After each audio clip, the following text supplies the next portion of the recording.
उम्मीद है आप सभी लोग मस्त होंगे। तो ये वीडियो ना बेसिकली एक क्वेश्चन के ऊपर होने वाली है कि जो ये अनहदनाद है, क्या इसे सुनने से हमारी कुंडली शक्ति जागृत होती है। आप इसे कुंडली शक्ति भी बोल सकते हो, सेवन चक्र भी बोल सकते हो।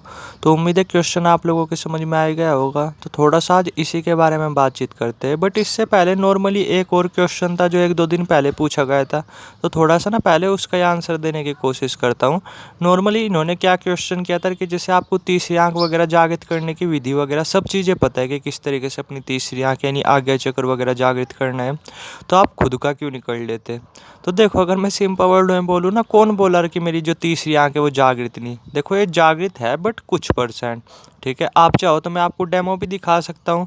आपको क्या करना है, नॉर्मली मैंने व्हाट्सएप नंबर नीचे डाला हुआ है, डायरेक्ट व्हाट्सएप कर सकते हो। ठीक है, और आपको जो है ना कि अपने करंट टाइम के 4-5 इमेजेस भेजने हैं। ध्यान देना, करंट टाइम के भेजने हैं 4 से 5 इमेजेस।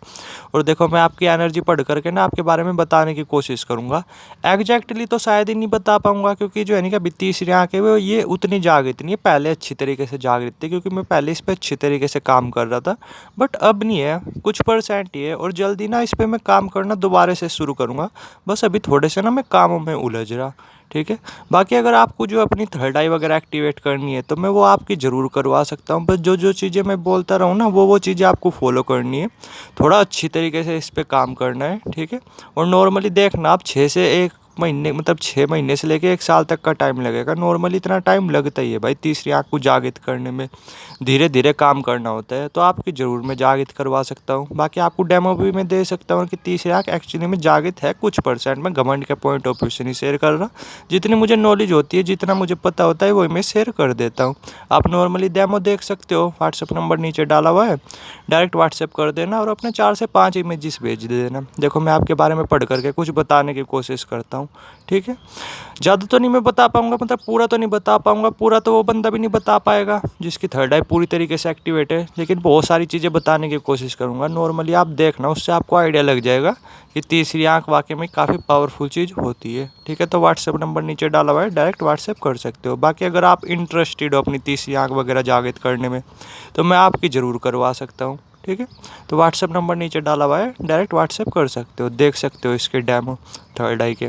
अब जो है ना कि अपने टॉपिक पे वापस लौटते हैं कि जो ये क्या अनहदनाद को सुनने से हमारी जो कुंडली शक्ति है वो जागृत हो जाती है। तो अगर मैं सिंपल वर्ड में बोलूँ ना, बहुत हद तक पॉसिबिलिटी रहती है। देखो, पूरा कन्फर्म तो नहीं बोल सकते, लेकिन पॉसिबिलिटी काफ़ी ज़्यादा रहती है। एक्चुअली में थोड़ा सा आप ये समझो कि कुंडली शक्ति जागृत कब होती है। ठीक है, ये बेसिकली पता किस पे डिपेंड करता है, ये डिपेंड करता है हमारी सुषुम्ना नाड़ी पे। क्या होता है कि जैसे हमारी जब सुषुम्ना नाड़ी एक्टिवेट होती है ना, वो किसी भी बंदे की कभी भी हो सकती है। पूजा पाठ करने वाले की भी हो सकती है, ध्यान करने वाले की भी हो सकती है, योगा करने वालों की भी हो सकती है, किसी भी बंदे की कभी भी हो सकती है वो सुषुम्ना नाड़ी एक्टिवेट।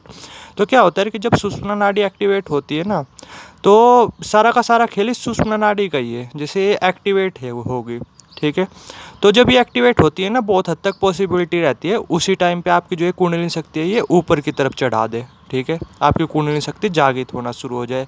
हर बार ऐसा नहीं होता, बट जब भी होता है ना कुंडलिनी शक्ति आपकी जागृत हो रही होती है, तो उसमें इंपॉर्टेंट रोल इस सुषुम्ना नाड़ी का ही होता है। आप नॉर्मली नोटिस कर करके देखना कि जब भी कुंडलिनी शक्ति आपकी जागृत हो रही होगी ना, या उससे रिलेटेड कुछ सिम्टम्स वगैरह देखने को मिल रहे होंगे, तो माथे पे ना एक अलग ही हलचल सी फील हो रही होती है। ठीक है, क्यों? क्योंकि वहाँ पे सुषुम्ना नाड़ी होती है ना, वो एक्टिवेट हो रही होती है। ठीक है, तो ये सारा का सारा रेल ना, मतलब रोल सुषुम्ना नाड़ी का है। अब ये सुषुम्ना नाड़ी कब एक्टिवेट होती है? ये बेसिकली तभी एक्टिवेट होती है जब जो है ना कि आप अंदर से बहुत ज़्यादा शांत होते हो। ठीक है, आप अंदर से जो है ना कि काफ़ी ज़्यादा शांत भी होते हो और काफ़ी ज़्यादा खुश भी होते हो। बेसिकली एक सुषुम्ना नाड़ी तभी एक्टिवेट होती है। अब इसके केस में क्या होता है अनहदनाद के, कि ये जो है ना कि आपको अंदर से बेहद ज़्यादा शांत बनाता है, बहुत ज़्यादा शांत कर देता है आपको अंदर से। ठीक है, तो क्या होता है कभी कभी ये सुषुम्ना नाड़ी अपने आप एक्टिवेट हो जाती है और आपकी जो कुंडलिनी शक्ति है ना, वो अपने आप ही ऊपर की तरफ चढ़ने लगती है। आप अपने आप ही आपको कुंडलिनी शक्ति से रिलेटेड जो सिम्टम्स वगैरह है ना, जो लक्षण वगैरह है, वो देखने को मिलने लगते हैं। तो बहुत हद तक आप बोल सकते हो पॉसिबिलिटी रहती है कि जब ये आप अनहदनाद सुन रहे, तो आपके 7 के 7 चक्र या कुंडलिनी शक्ति। वैसे 7 चक्र और कुंडलिनी शक्ति अलग अलग नहीं है, दोनों एक ही है। 7 चक्रों की शक्ति जब एक जगह इकट्ठी होती है ना, तो उसे कुंडलिनी शक्ति बोला जाता है। तो बहुत हद तक पॉसिबिलिटी रहती है कि आपकी सुषुम्ना नाड़ी कभी भी एक्टिवेट हो जाए और कभी भी आपकी कुंडलिनी शक्ति जागृत हो जाए। ठीक है, बहुत हद तक पॉसिबिलिटी रहती है, 100% नहीं मैं बोल सकता, क्योंकि क्या होता है सुषुम्ना नाड़ी भी कभी कभी एक्टिव, जैसे जब एक्टिवेट होती है ना, तो हर बार ऐसा नहीं होता कि आपकी कुंडलिनी शक्ति ये ऊपर उठा दे। सपोज करो 10 बार आपकी वो सुषुम्ना नाड़ी एक्टिवेट हुई, तो 10 में से एक बार ऐसा हो गया कि इसने अपने आप ही आपकी कुंडलिनी शक्ति ऊपर की तरफ उठा दी। तो इस तरीके से होता है सारा खेल ना, सुषुम्ना नाड़ी पर डिपेंड करता है। ठीक है, तो मेरे ख्याल से आप समझ ही गए होंगे, पॉसिबिलिटी काफ़ी ज़्यादा रहती है, बाकी 100% नहीं बोल सकते कि आपकी कुंडलिनी शक्ति जागृत हो जाएगी इससे, मतलब इसे सुनने से। बट हाँ, पॉसिबिलिटी काफ़ी ज़्यादा रहती है कि आपकी सुषुम्ना नाड़ी वगैरह एक्टिवेट हो जाए और आपकी कुंडलिनी शक्ति जागृत हो जाए। उम्मीद है आप समझ ही गए होंगे। ठीक है।